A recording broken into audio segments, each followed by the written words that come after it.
Edward of Woodstock, known to history as the Black Prince, was the archetype of the medieval warrior prince, chivalric, charismatic, and lethal. Though he never ascended the English throne, his military prowess and personal legend have echoed through the centuries. Born in 1330 into the royal house of Plantagenet, he was the eldest son of Edward III and Philippa of Hainault. As heir apparent, Edward was expected not just to inherit a crown, but to secure and expand England's dominion by force if necessary. This is the story of a prince forged in the crucible of the 100 Years' War, celebrated for his victories, feared for his fury, and remembered for a legacy that casts both light and shadow. Edward's upbringing coincided with a period of renewed dynastic ambition. His father, Edward III, laid claim to the French crown in 1337, initiating what would become the 100 Years' War, a prolonged series of conflicts between the kingdoms of England and France. From an early age, Edward was immersed in the values of chivalric kingship, loyalty, piety, honour, and above all, martial excellence. His education encompassed languages, Latin, theology, and heraldry, but his most intensive training was military. At just 7 years old, he was created Earl of Chester. 1 year later, he was named Prince of Wales, an explicit recognition of his future kingship. These were not merely ceremonial titles. They reflected Edward III's intention to use his son not just as an heir, but as an instrument of war. The first great test of Edward's military capacity came at the Battle of Crecy in 1346. Then aged 16, he was given command of the vanguard of the English army during one of the most critical engagements. The English force, composed roughly 12,000 men, faced a numerically superior French army under King Philip VI, possibly double in size. Edward's role was far from symbolic. He fought in the thick of the conflict, commanding longbowmen, infantry, and dismounted knights. According to the chronicler Jean Froissart, at one point in the battle, his position came under severe pressure. A request for reinforcement was sent to Edward III, who replied, "Let the boy win his spurs." The English victory at Crecy was total. French losses were catastrophic, and the English longbow, deployed in structured volleys, proved decisive. The young prince's reputation soared. He had earned his place among the great captains of Europe. Following Crecy, Edward played a key role in the siege of Calais, which resulted in the city's capitulation after 11 months. Calais became a vital English enclave on the continent, held until 1558. In 1348, Edward III founded the Order of the Garter, a chivalric order inspired by Arthurian legend and dedicated to the cult of knighthood. Edward of Woodstock was named its first knight. These honours reflected more than lineage. They marked the emergence of a prince whose image was carefully cultivated to represent the ideals of medieval kingship. Edward's most celebrated military achievement came at Poitiers in 1356, during a campaign deep into French territory. Leading an English force of perhaps 6,000 men, Edward was confronted by a much larger French army led by John II. Outnumbered and cut off from reinforcements, Edward chose to stand and fight.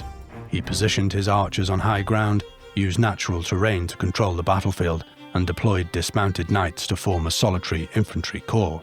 After hours of intensive fighting, English archers devastated the French cavalry, and the French army collapsed. More astonishingly, Edward's men captured King John II himself, along with his youngest son Philip. This was a profound humiliation for France, and a diplomatic windfall for England. The French king was brought to London and held in honourable captivity for 4 years. A ransom of 3 million was eventually negotiated, an extraordinary sum, and the Treaty of Brittany in 1360 formalised England's temporary territorial gains. Edward's personal conduct after Poitiers was praised widely. He reportedly treated John with generosity and chivalry, reinforcing his image as the ideal medieval knight. In 1362, Edward was granted the Principality of Aquitaine by his father and relocated his court to Bordeaux. Here, he attempted to transition from general to governor. However, the region's fractious politics, along with Edward's own temperament, complicated matters. His administration struggled to extract taxes from a resentful Gascon nobility, and unrest simmered. The prince's fortunes declined further following the ill-fated Castilian Intervention of 1367. Edward supported Pedro I of Castile, known as the Cruel, against his rival Henry of Trastamara. Though Edward won the Battle of Najera, the campaign drained his finances and exposed his troops to disease. More critically, his health, which had already been deteriorating, collapsed. Edward's exact illness remains unknown. Chroniclers describe weight loss, chronic fatigue, and severe gastrointestinal symptoms. Theories range from dysentery to tuberculosis or Crohn's disease. Despite his condition, Edward led a punitive expedition against the city of Limoges in 1370 after it defected to the French. The siege ended with the city's sack. According to Froissart, as many as 3,000 civilians were killed, though modern historians question the accuracy of that figure, arguing it may have been exaggerated for dramatic or moral effect. However, after his death, a requiem mass was held for him in France. Would the French celebrate a man who had slain 3,000 of their own? Nonetheless, the event tarnished Edward's chivalric reputation. The prince who had once exemplified honor on the battlefield was now seen by some as a symbol of vengeance and cruelty. Edward returned to England in 1371, physically broken and politically sidelined. He withdrew from public life, though he remained active in court matters intermittently. In 1376, he supported reforms in Parliament against powerful court factions, showing a final flash of political agency. He died later that year, on June 8, 1376, aged 45. He predeceased his father by a year. His death left the succession in the hands of his 10-year-old son, Richard of Bordeaux, who would ascend the throne as Richard II the following year. Edward was buried in Canterbury Cathedral near the shrine of Thomas à Becket, a deliberate choice that signalled his piety and prestige. His tomb bears an inscription that reads, "Such as thou art, sometime was I. Such as I am, such shalt thou be." The nickname Black Prince only emerges posthumously from the 16th century onwards. Its origins remain debated. Some suggest it referred to the colour of his armour, others believed it alludes to his ferocity in battle. Despite his early death, Edward's reputation endured.